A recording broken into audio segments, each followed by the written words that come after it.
My name is Morgan Adams, 32 years old, and the forgotten middle child of the Adams software dynasty.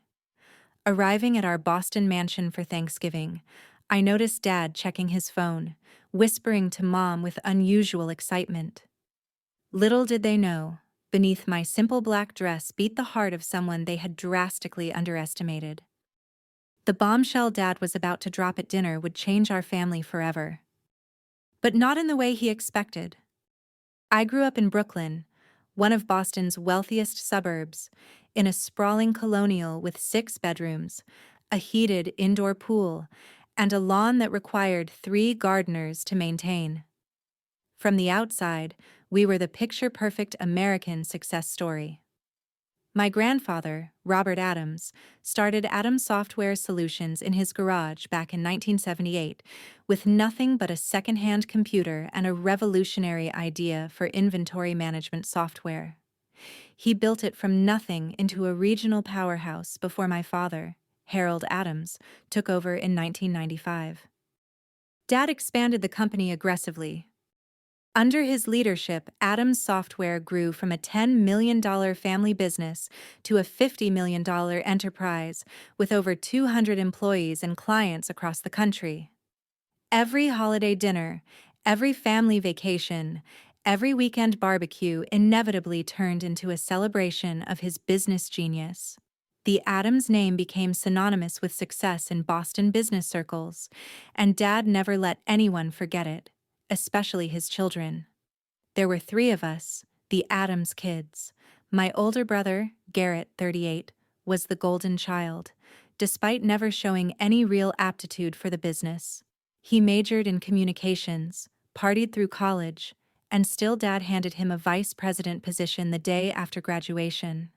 Garrett spent more time on his boat or with his rotating cast of girlfriends than in the office, but somehow Dad remained convinced he was the natural heir to the Adams throne. Then there was me, Morgan, perpetually stuck in the middle at 32.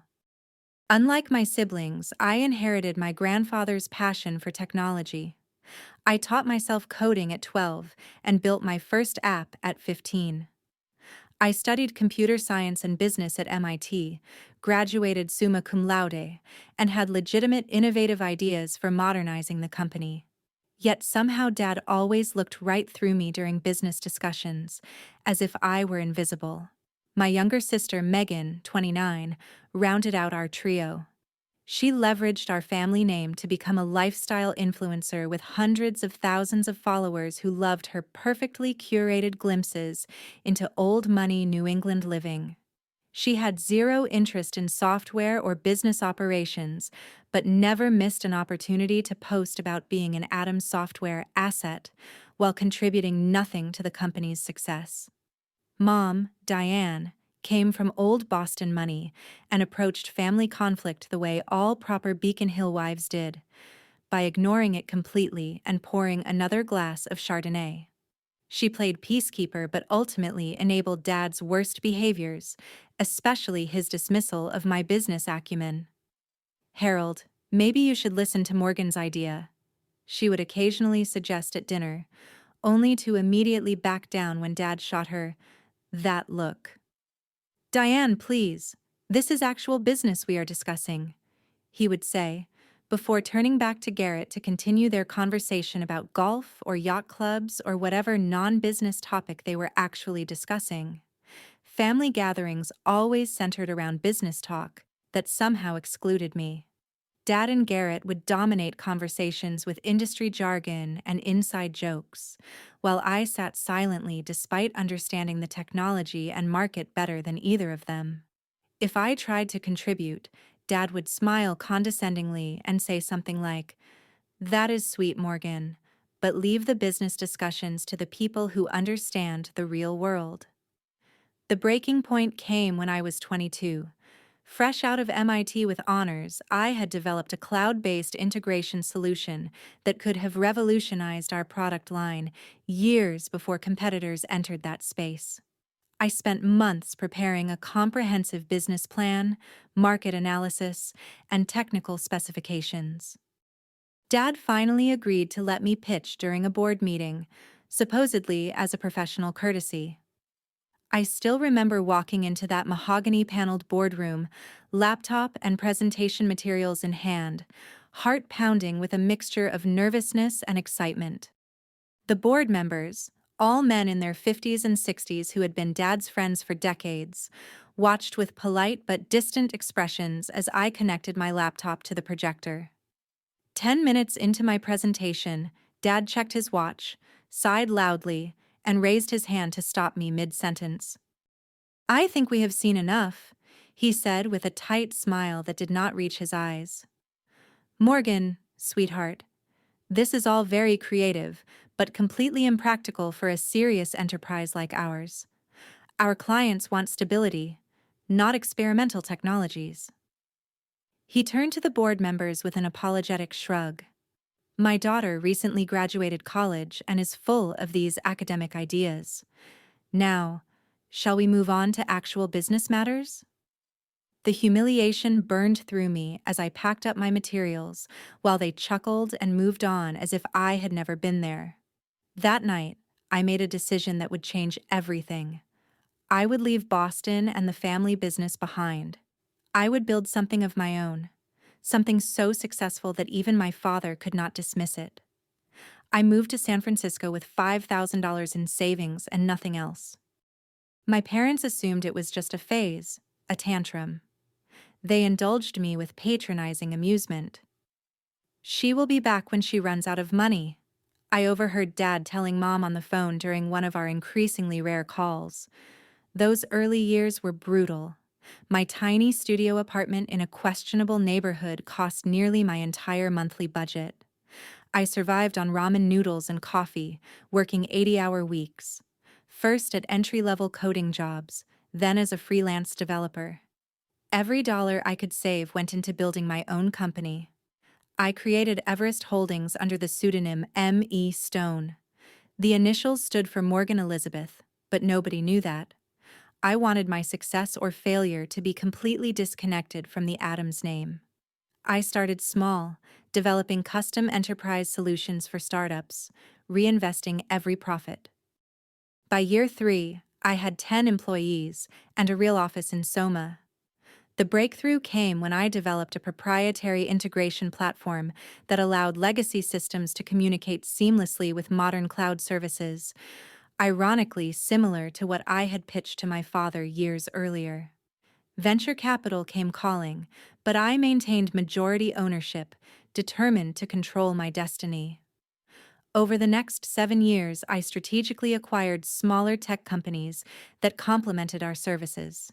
Everest Holdings grew to a $200 million valuation with offices in 3 cities. Throughout it all, I maintained my pseudonym in all business dealings. In the tech world, Emmy Stone was known as a brilliant, reclusive founder who rarely gave interviews or appeared at industry events. When I absolutely had to make public appearances, I used subtle changes to my appearance and let my COO do most of the talking. My family remained completely unaware of my success. During holiday calls and occasional visits, I kept conversations vague, describing my work as doing okay or still figuring things out. Dad never pressed for details, as he had already written off my career as inconsequential. This suited me perfectly as I built Everest into something that would one day shock them all. What they did not know was that for the past year, I had been strategically acquiring shares in companies that were key suppliers and clients of Atom Software. I studied their quarterly reports, identified their weaknesses, and positioned Everest as the perfect buyer to take Atom Software to the next level. 6 months ago, I had my CFO send an anonymous acquisition offer through a third party, which my father predictably rejected without proper consideration. Now, 10 years after being humiliated in that boardroom, I was returning home for Thanksgiving with a plan that would change everything. Atom Software was struggling with outdated technology and losing market share. My father did not know it yet, but I was about to become his worst nightmare and his only salvation. The week before Thanksgiving, I was in my corner office overlooking San Francisco Bay, finalizing the paperwork for what would be the most important deal of my life. My assistant knocked and entered with my travel itinerary. "Your private jet is confirmed for Tuesday at 11 a.m., she said, placing the folder on my desk. "Are you sure you do not want to bring your executive team to Boston for the signing?" I shook my head. "This is personal. I need to handle it alone." After she left, my phone rang. It was Isabella, my best friend, since those early struggling days when we shared a wall in adjacent studio apartments. "Are you really going through with this family Thanksgiving charade?"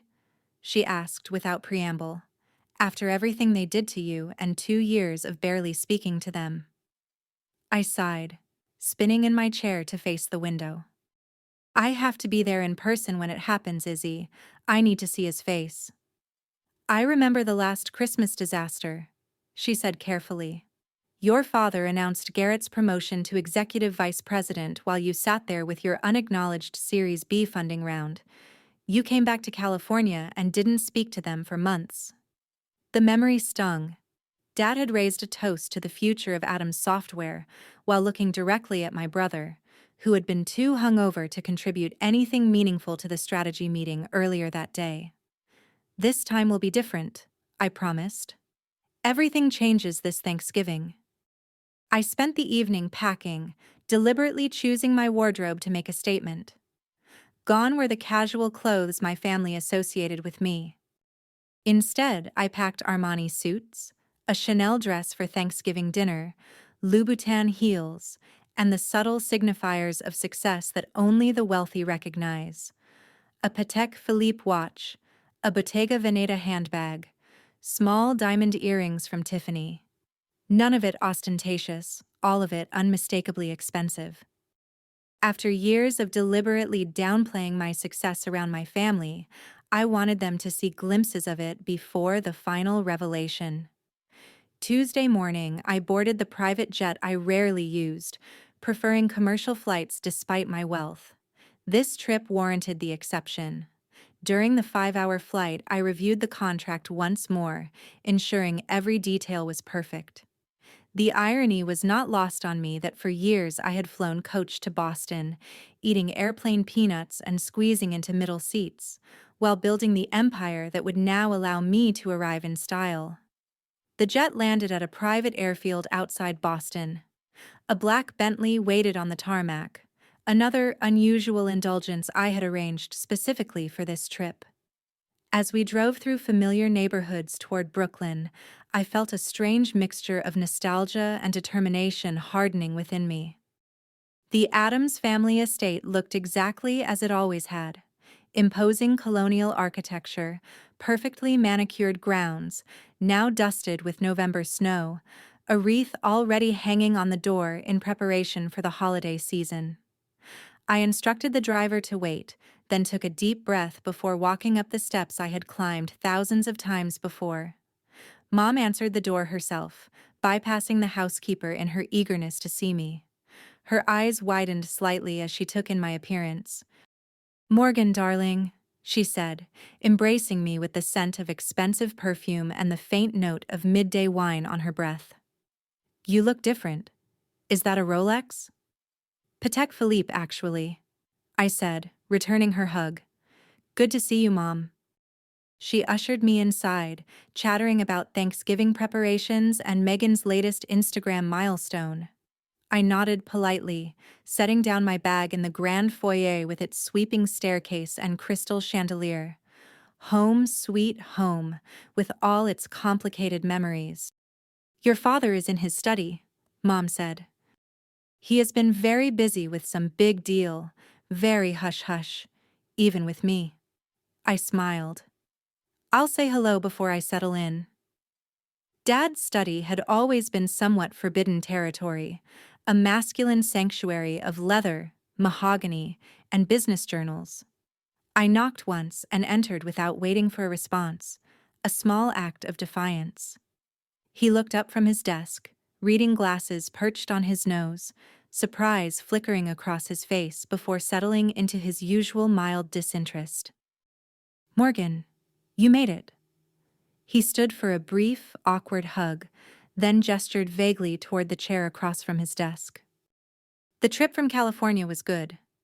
Very smooth, I said, deliberately not taking the offered seat. I flew private, saves time. A momentary confusion crossed his features. Private? That must have been expensive. I shrugged. Business is good. Before he could inquire further, his phone rang, and with a perfunctory, "Excuse me, this is important," he turned away to answer it. I used the opportunity to glance at the papers on his desk. There it was, the Everest Holdings acquisition proposal, with my company logo prominently displayed. My heart raced, but I maintained my composure as he finished his call. "Sorry about that," he said hastily, gathering the papers into a folder. "Big things happening at the company. You wouldn't understand." The familiar dismissal rolled off me like water now. "Of course, Dad. I'll let you get back to it." I left his study and headed upstairs to my old bedroom, which Mom had maintained as a shrine to my teenage self. Debate trophies, computer science awards, and MIT pennants still adorn the walls, dusty testaments to achievements that had never impressed the one person whose approval I had sought most. After freshening up, I headed downstairs and found Garrett in the living room, already drinking scotch at 3 Juars in the afternoon. He had our father's tall frame and confident posture, but years of privileged indulgence had softened him around the middle. "Well, well," he said, raising his glass in a mock toast. "The prodigal sister returns. Still playing with computers in California?" "Something like that," I replied with a tight smile. "How is your little startup doing? Making any money yet?" His condescension was so familiar, it almost felt like home. Before I could answer, Megan burst into the room, phone held at the perfect angle to capture her entrance for her Instagram followers. "Morgan is here, everyone. Family reunion time," she announced to her phone before air-kissing my cheeks. "You look expensive, sis. Did you finally find yourself a rich boyfriend?" "No, just working hard," I said, stepping out of her camera frame. Garrett brought his new girlfriend onto the stage. Megan whispered, still recording, "Amber. She is 24 and does yoga professionally." On cue, a willowy blonde entered the room wearing designer jeans and a cashmere sweater that highlighted her perfect figure. Garrett immediately pulled her to his side with proprietary pride. "Amber, this is my sister Morgan. She lives in San Francisco and does tech stuff," he said, his vague wave dismissing a decade of my professional accomplishments. "Oh my God, I love San Francisco," Amber gushed. "The shopping is amazing." Our awkward small talk was interrupted by the sound of Dad's raised voice from his study. Though the words were muffled, his excited tone carried through the house. "Yes, absolutely. Tomorrow, after Thanksgiving, $50 million is the final offer. Everest Holdings has been very insistent on the terms." I excused myself to the kitchen, needing a moment alone. The household staff had always been kinder to me than my own family. Maria, our housekeeper of 20 years, was preparing vegetables for tomorrow's feast. "Miss Morgan," she smiled warmly, "it is good to see you. You look well. California agrees with you." "Thanks, Maria. Need any help?" She shook her head. "Your mother wants everything perfect for tomorrow. Big day, she says. Your father has news." I nodded, wondering if the entire household staff knew about the sale before his own children did. So I gathered. The pre-dinner drinks hour was excruciating. Mom fluttered about with forced cheerfulness. Dad checked his phone every 3 minutes. Garrett bragged about his new boat to anyone who would listen, and Megan documented everything for her followers. I sipped my wine slowly, observing the family dynamics with new eyes. No longer the hurt daughter seeking validation, but a successful businesswoman about to change the game entirely. "Dinner is ready," Mom finally announced, ushering us toward the formal dining room where the family had gathered for holiday meals for 3 generations. I took a deep breath and followed them, knowing that by the time dessert was served, nothing would ever be the same. The Addams family. Thanksgiving dinner had always been a formal affair. The massive mahogany dining table gleamed under the light of the crystal chandelier, set with the Wedgwood china that only emerged for special occasions. Sterling silver candelabras held ivory tapered candles, casting a warm glow over the autumnal centerpiece of pumpkins, gourds, and fall foliage that Mom had undoubtedly commissioned from the most expensive florist in Boston. I noted with mild amusement that I had been seated at the far end of the table, as far from Dad at the head as physically possible. Typical. Garrett sat at Dad's right hand with Amber beside him, while Megan occupied the spot to Dad's left. Mom took her traditional place at the opposite end with me.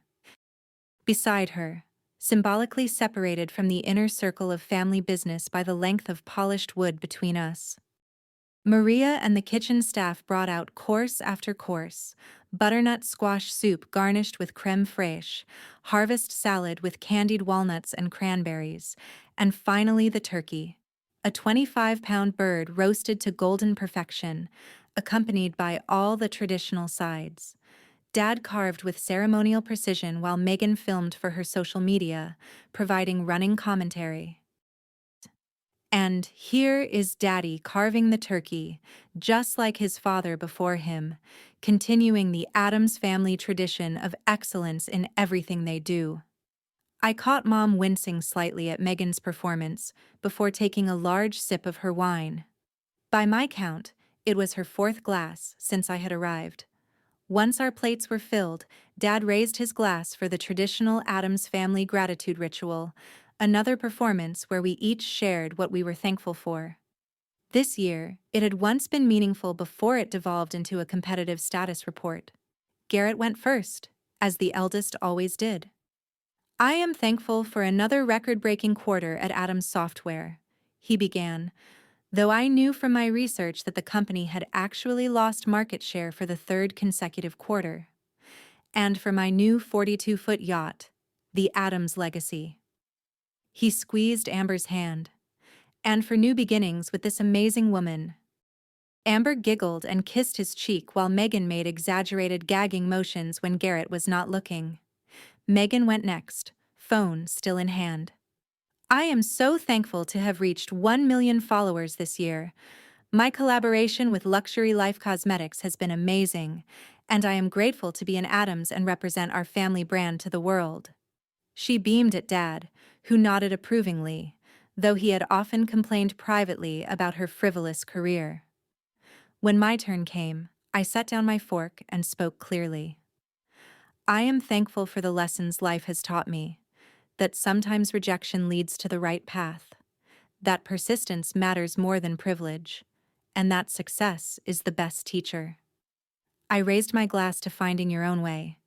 Dad frowned slightly, perhaps detecting something in my tone, but quickly moved on to his own gratitude speech, which predictably centered on the business legacy he had built.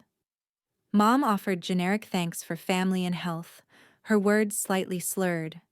Throughout the meal, Dad seemed distracted, checking his phone under the table and occasionally whispering to Mom, whose smile grew increasingly strained.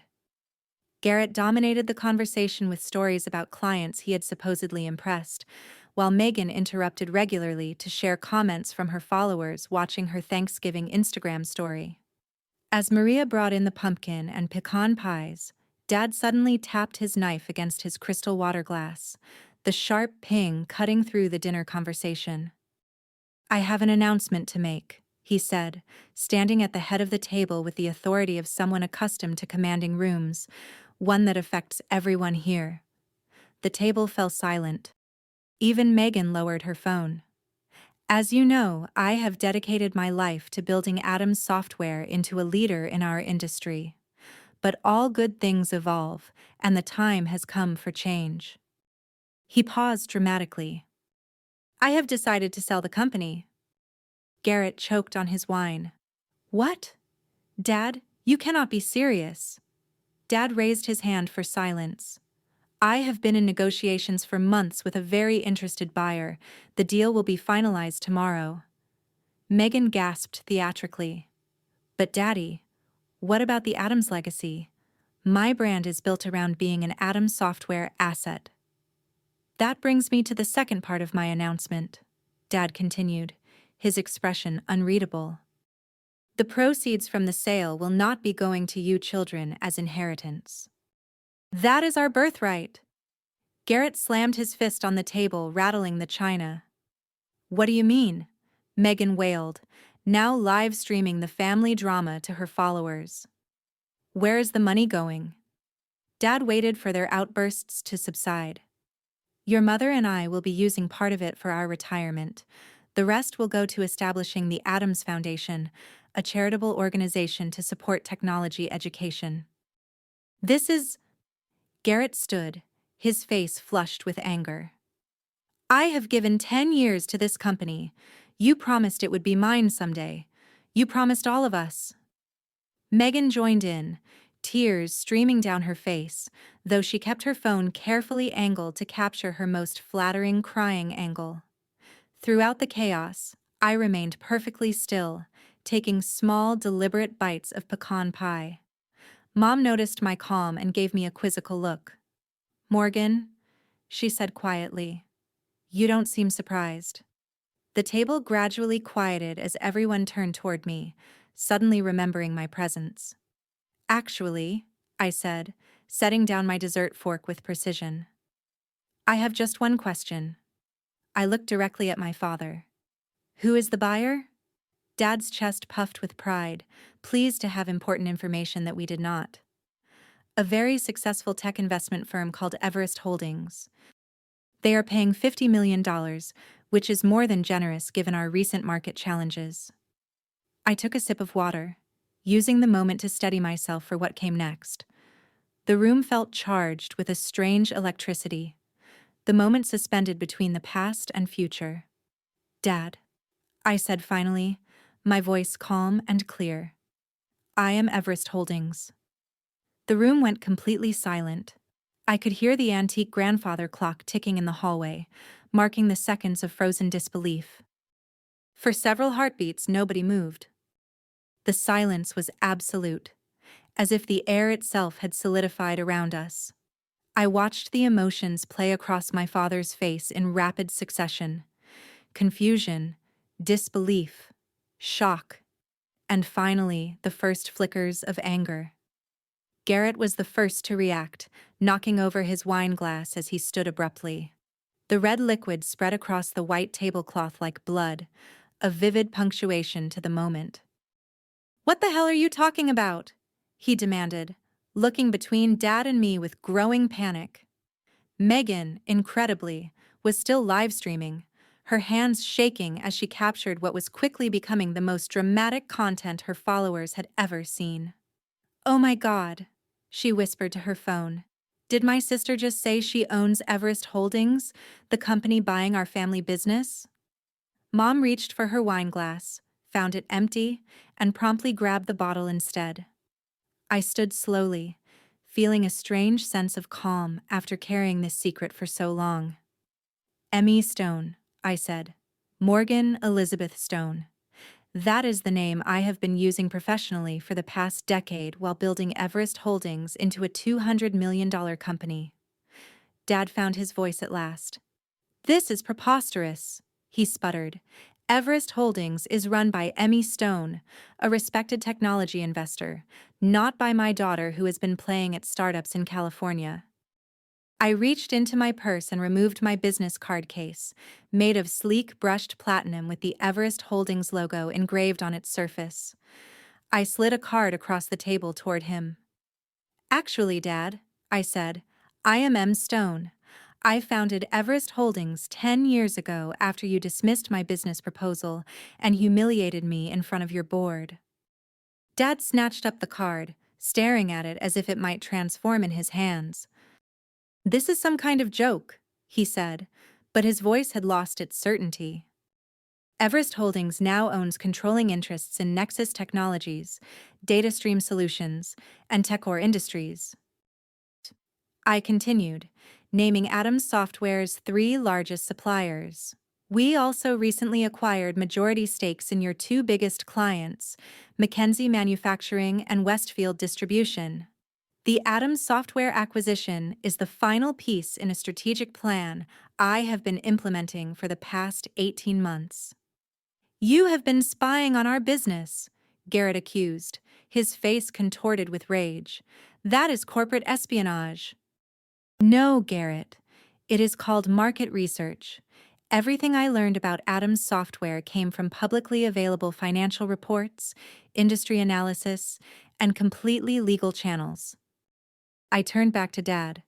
The truth is, Adams Software has been failing for years. Your technology is outdated. Your management practices are from the last century, and you have lost 22% market share in the past 3 years. How dare you? Dad began, but I cut him off. I tried to help you first.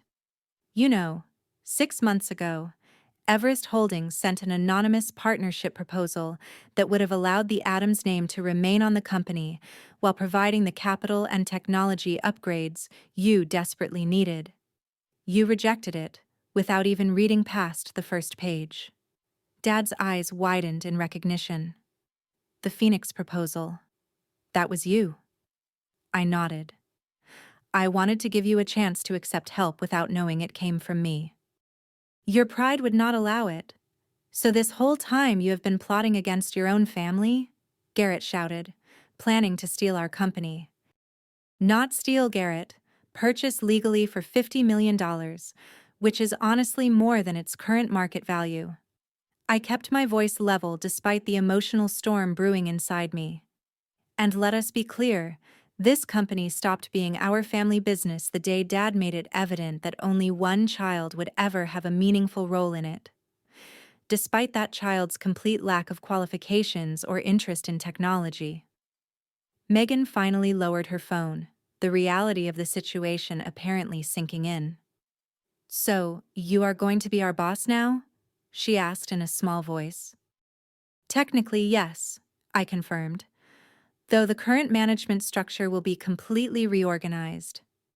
Dad stood abruptly, his chair scraping loudly against the hardwood floor. This deal is off, he declared. I will not sell my company to my own daughter as some kind of revenge plot. I shook my head slowly. The contracts are signed, Dad. The board has approved the sale. The press release goes out tomorrow at 9 a.m. Eastern Time. Legally, Everest Holdings already owns Adams Software. I will fight this, he threatened, though the uncertainty in his eyes told me he already knew I had outmaneuvered him. My lawyers will. Your lawyers have already vetted the deal extensively, I interrupted gently. They advised you it was the best offer you would get in the current market.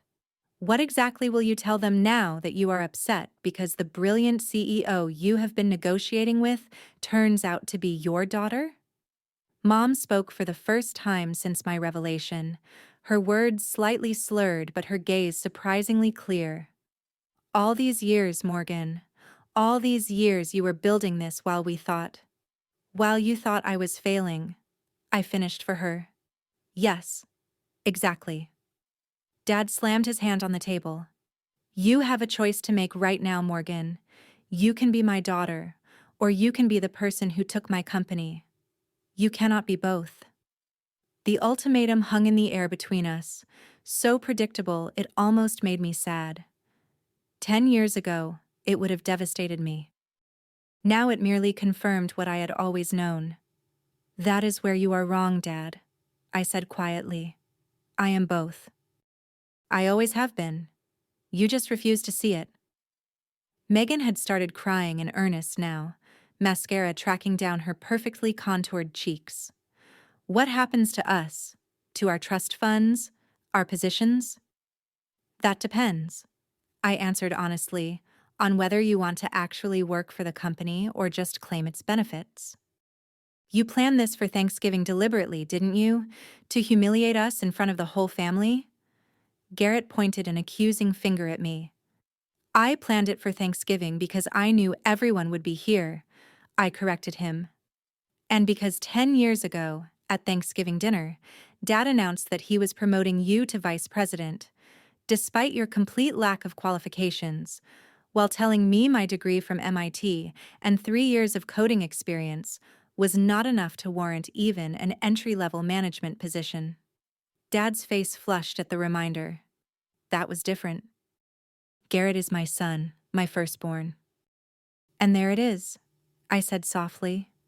The real reason I was never given a chance. Not my ideas, not my education, not my work ethic, just my gender. The painful truth silenced the room again. Even Garrett had the grace to look uncomfortable. This conversation is over, Dad finally declared. Everyone out. I need to call my attorneys. He stormed from the dining room, the sound of his study doors slamming echoing through the house moments later. Mom rose unsteadily to her feet. I should go check on him, she murmured, though she paused beside my chair. Are you really worth 200 million pesos? I nodded. And all those times you could not come home for Christmas because you said you could not afford the plane ticket? I was running a company, Mom, and I needed you all to keep underestimating me. She touched my shoulder briefly, an unreadable expression on her face, then followed after Dad. As the dining room emptied, I remained seated, looking at the abandoned Thanksgiving feast around me. The turkey had grown cold, the candles burned low, and the family I had once desperately wanted to impress had scattered in shock and anger.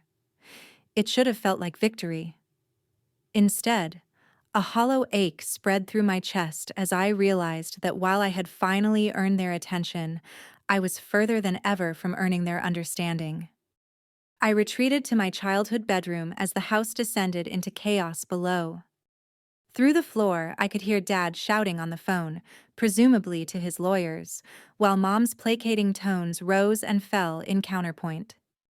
My old room remained frozen in time, a museum to the person I had been. The twin bed with its navy blue comforter, the desk where I had spent countless hours coding and dreaming, the bookshelves lined with computer science textbooks, and the few fantasy novels I had allowed myself as rare indulgences. Debate trophies and academic medals gathered dust on the shelves, achievements that had never impressed the one person whose approval I had sought most. I ran my fingers along the spines of my old journals, pulling one out at random. Inside were detailed business plans, algorithm sketches, and notes for the very cloud integration platform that had eventually become Everest's flagship product.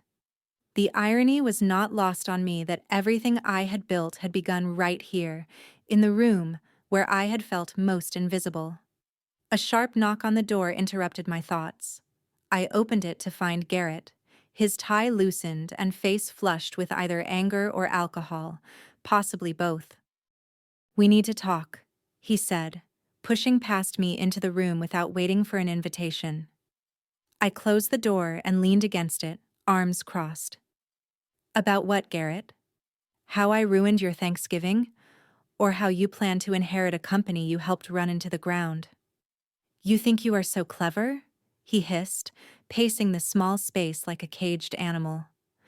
Little Morgan with her computers and her secret identity.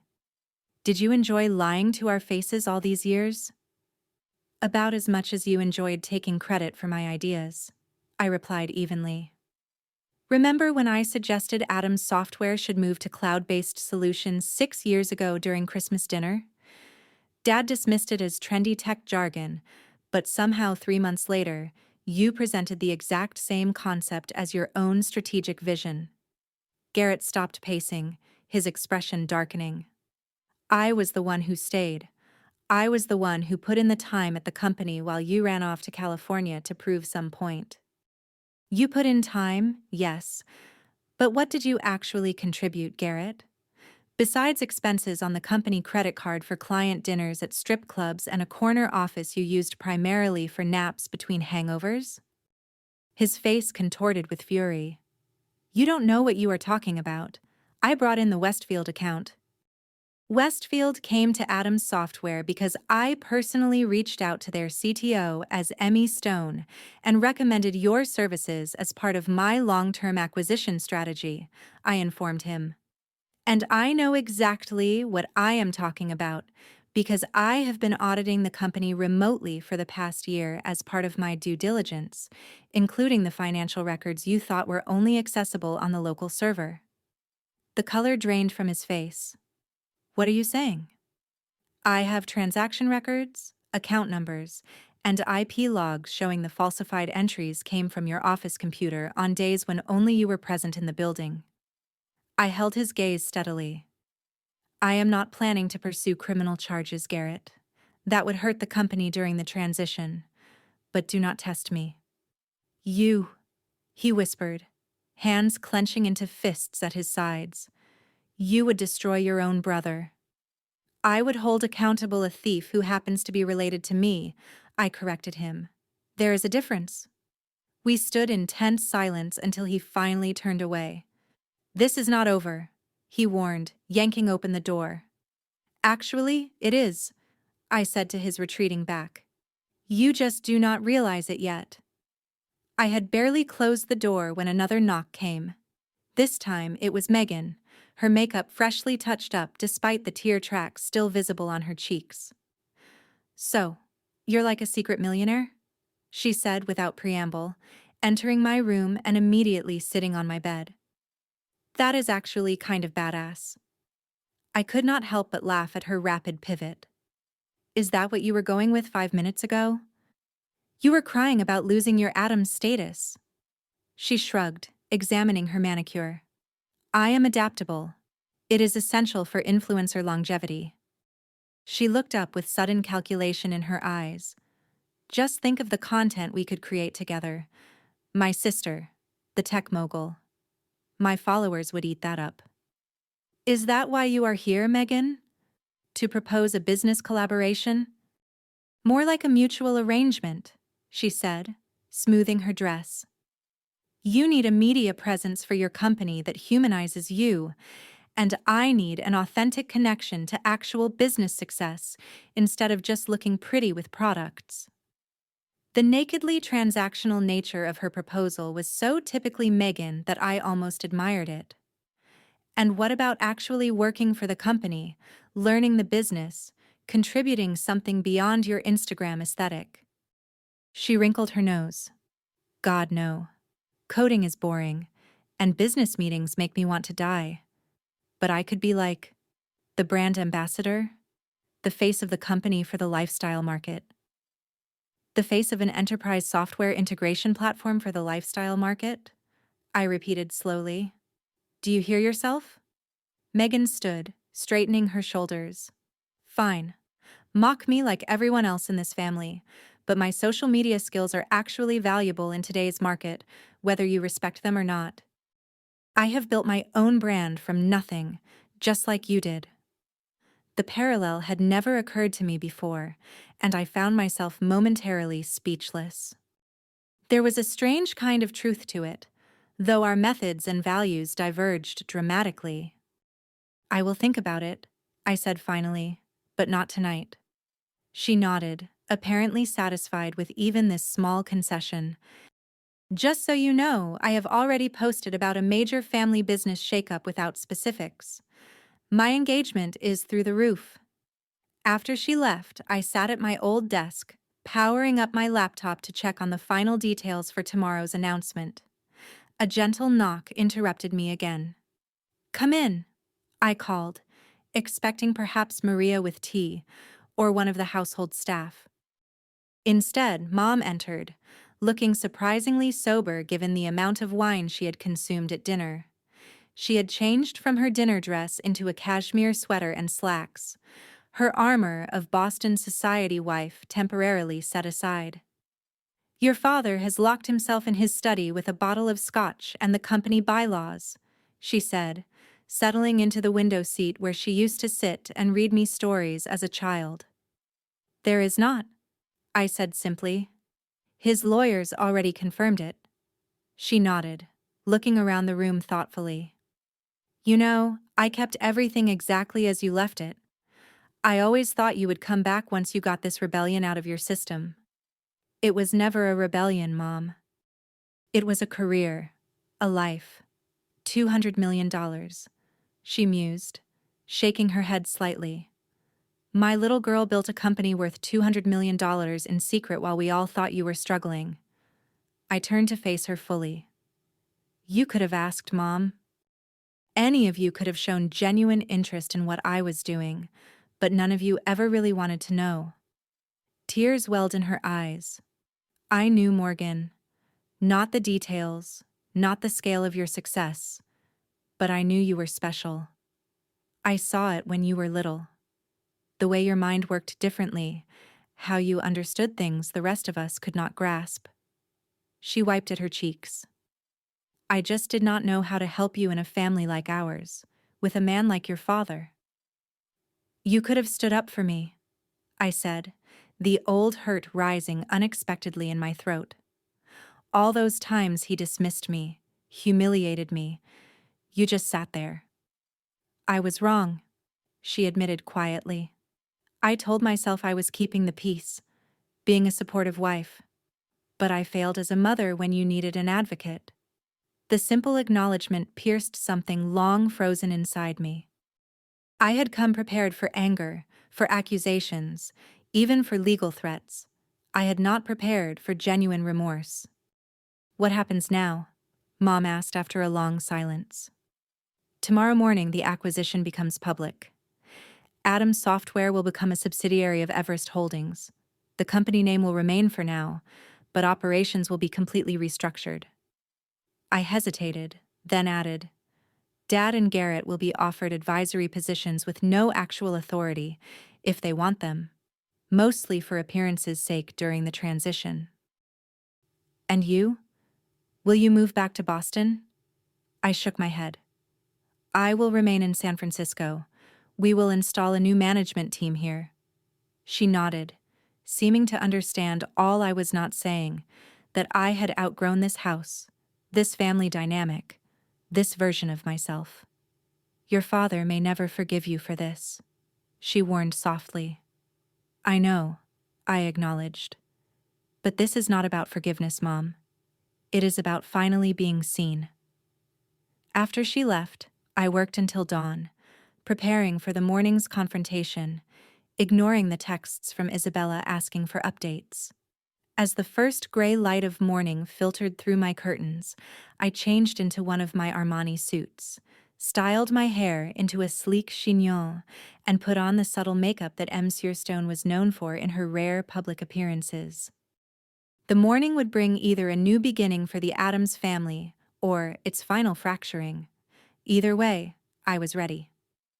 The kitchen was eerily quiet when I came down at 7 a.m. Maria silently handed me a cup of coffee, her eyes communicating a mixture of concern and respect. The formal dining room had been cleared of last night's Thanksgiving disaster. No evidence remaining of the family explosion except the lingering tension in the air. I checked my phone. 3 missed calls from my executive team, eager for updates on the acquisition announcement scheduled for 9 a.m. A text from Isabella. Did you drop the bomb? Are they still breathing? I had just finished responding when Dad appeared in the doorway of the kitchen. He looked older than he had yesterday, the lines around his eyes deeper, his normally perfect posture slightly stooped. He had clearly not slept. My study now. His tone left no room for discussion. I followed him down the hallway to the room that had always been the center of Adam's family power. The wood-paneled walls were covered with framed accolades, business journal covers featuring Dad, industry awards, photos with politicians and celebrities. Conspicuously absent was any recognition of my achievements, though my MIT graduation photo sat on a side table, half hidden behind more prominent family pictures. Dad took his seat behind the massive desk, a position he had used to intimidate business rivals for decades. I chose not to sit in the visitor's chair as expected, instead perching on the edge of the desk itself, a subtle repositioning of our power dynamic that did not go unnoticed. My attorneys confirm what you said last night, he began, without preamble. The sale is legally binding. The board vote was unanimous. Of course it was, I replied. Adam's software has been losing market share for 3 years. Your technology is outdated. Your management structure is bloated, and your development pipeline is empty. The board recognized a good offer when they saw it. $50 million, he said, shaking his head. The company was valued at $70 million just 2 years ago. The company was overvalued 2 years ago, I corrected, and I offered more than any other potential buyer would have. Most would have stripped the assets and dissolved the Adams name entirely. He looked up sharply. And is that your plan? To erase your own family legacy? No, I admitted, despite everything. I respect what grandfather built and what you expanded. The Adams name stays, though the company structure will change significantly. For the first time, uncertainty crossed his features. What exactly are your plans? I had waited 10 years for him to ask my opinion on business matters. The irony was not lost on me. Adams Software will become the enterprise division of Everest Holdings, focusing on updating your legacy products and integrating them with our cloud platforms. We will retain approximately 60% of the current staff, with significant changes to upper management. And me? He asked, the question clearly costing him. You will be offered a position as chairman emeritus, no operational authority, but you will maintain an office and can advise on client relationships during the transition. His jaw tightened. A figurehead role? A respected advisory position?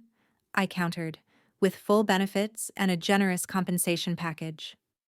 He stood abruptly, walking to the window that overlooked the immaculately maintained garden.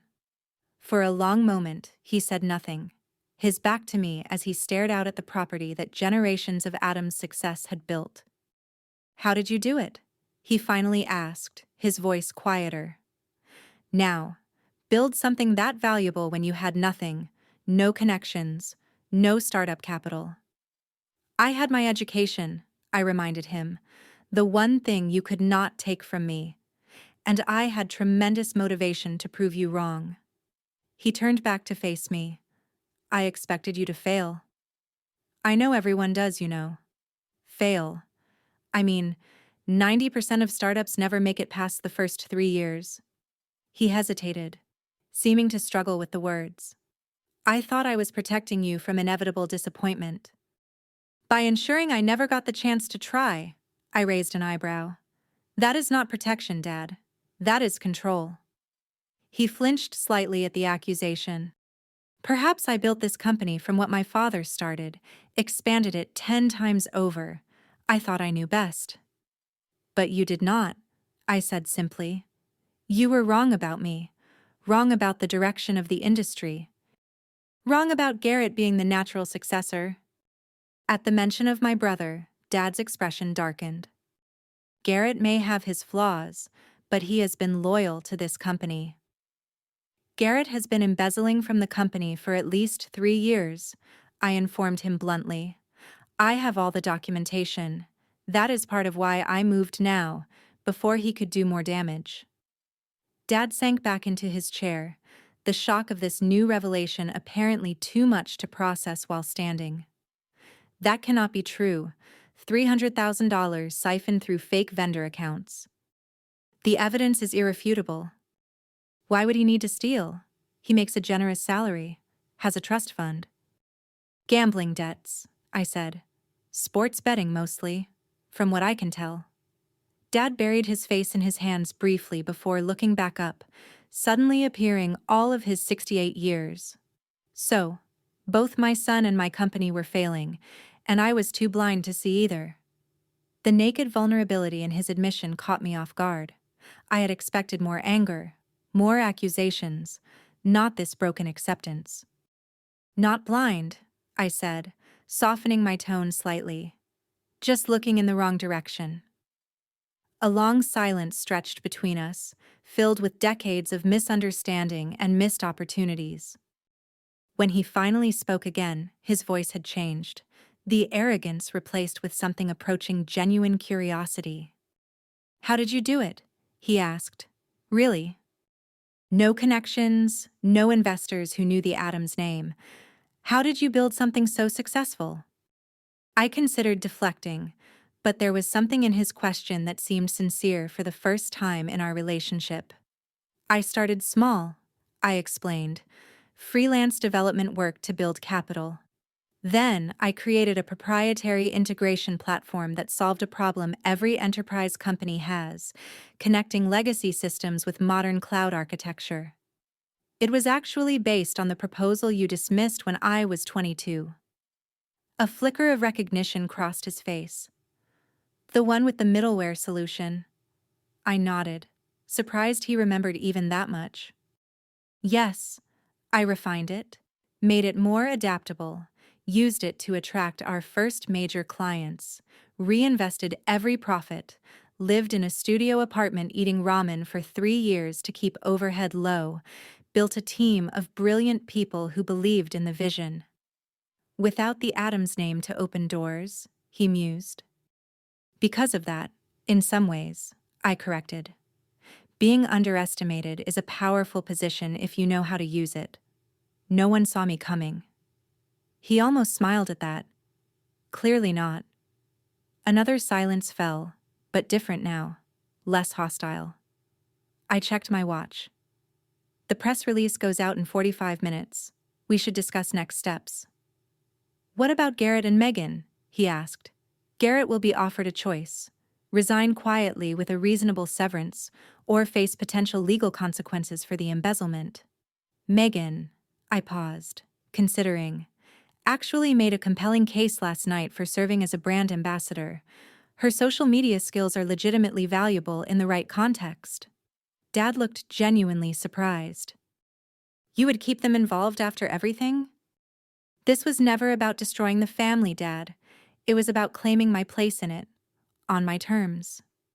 He nodded slowly, his gaze dropping to the papers on his desk, then rising again to meet mine with unexpected directness. "You outmaneuvered me completely," he said, and I was startled to detect a note of something almost like pride in his voice. "Your grandfather would have been impressed." Coming from him, it was as close to approval as I had ever received. I felt a complicated emotion rising in my chest. Not quite vindication, not quite forgiveness, but something hovering in the space between. "I learned from watching you," I acknowledged, "even when you did not think I was paying attention." He extended his hand across the desk. "So, Chairman Emeritus?" I took his hand, sealing the first professional agreement we had ever made as equals. "Welcome to Everest Holdings, Dad." 6 months after that fateful Thanksgiving, I stood in the newly renovated headquarters of Adams Everest Technologies. The former Adams Software building had been transformed with open workspaces, state-of-the-art technology, and a collaborative environment that respected the company's history while embracing its future. My role as CEO of Everest Holdings meant I split my time between San Francisco and Boston, overseeing the integration of the two companies and the evolution of our expanded product line. The transition had not been easy, but it had been more successful than even my optimistic projections had anticipated. Dad had surprised everyone by embracing his chairman emeritus role with unexpected grace. Once the initial shock and anger had subsided, he found satisfaction in mentoring younger team members and maintaining relationships with long-standing clients. We had established a weekly meeting where he could offer insights on company history and industry relationships, and I found myself actually looking forward to these sessions.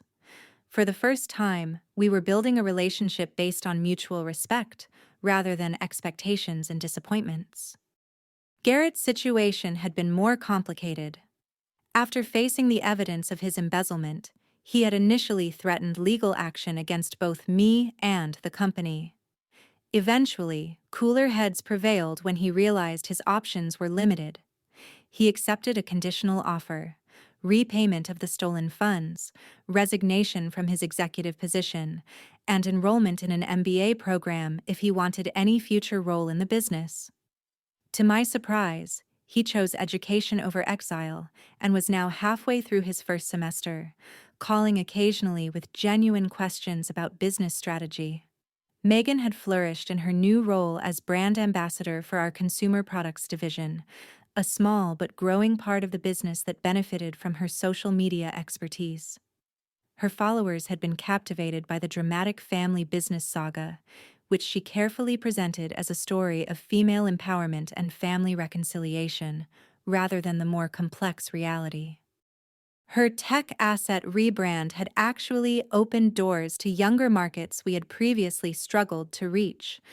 Mom had perhaps changed the most. Freed from her role as peacekeeper in a dysfunctional family business, she had reduced her drinking, started volunteering with women's education initiatives, and even joined the board of a tech incubator for female founders. "I want to help other girls like you," she told me so. "Her mothers do not make the same mistakes I did." As I walked through the office, employees nodded respectfully or smiled in greeting. I was no longer Emmy Stone, the mysterious founder, nor Morgan Adams, the forgotten middle child. I was simply Morgan, the CEO, who had modernized a failing family business and created new opportunities for everyone involved. My assistant interrupted my thoughts. "Your father is waiting in the conference room with the quarterly reports," she informed me, "and your mother called to confirm dinner tonight with the potential investors." I thanked her and headed toward the meeting, pausing briefly by the newly installed company timeline in the main lobby. It displayed the evolution of Adam's software from my grandfather's garage startup to our current iteration as Adams Everest Technologies. My photo now hung alongside those of my grandfather and father. 3 generations of leadership, with my own achievements listed with the same prominence as theirs. Thanksgiving was approaching again, and this year would be entirely different. We had planned a smaller, more intimate family dinner without the performative traditions that had dominated our previous gatherings. No formal gratitude ritual, no business posturing, just a family still learning how to truly see and hear each other. The journey from rejection to leadership had been longer and more painful than I could have imagined when I left Boston 10 years ago. The challenges of merging family and business continued daily, requiring patience and perspective I was still developing. There had been moments when the weight of past hurts threatened to overwhelm the progress we had made, when old patterns of communication emerged in tense meetings or family dinners. The hardest part had not been the acquisition itself, but the ongoing work of building relationships that could withstand both our shared history and our current professional roles. Dad still occasionally slipped into his authoritarian approach before catching himself. I sometimes found myself unnecessarily defensive, anticipating dismissal that no longer came. Yet, slowly, conversation by conversation, the Addams family was creating a new dynamic. Mom had hosted a dinner last month where, for the first time in my memory, everyone spoke equally, everyone listened, and no one stormed out in anger. Small victories, but meaningful ones. Perhaps the most profound moment had come unexpectedly during a late night at the office when Dad and I were reviewing the first quarter results after the merger. The numbers had exceeded all projections, with client retention at 98% and new contracts increasing revenue by 32%. "You know," he had said, quietly staring at the spreadsheet, "you have already accomplished more than I did in my first decade running this company." The simple acknowledgement had healed something in me that I had not realized was still broken. Not because I needed his validation professionally anymore, but because it represented the human recognition I had sought all along. The experience had taught me that success itself is not enough to heal family wounds. The satisfaction of proving myself had been sweet, but ultimately hollow, until it led to genuine connection. I had needed to learn that there is a difference between winning and resolving, between being right and being whole. As I entered the conference room where Dad waited with the quarterly reports, I reflected on how complex the journey had been from that Thanksgiving revelation to today.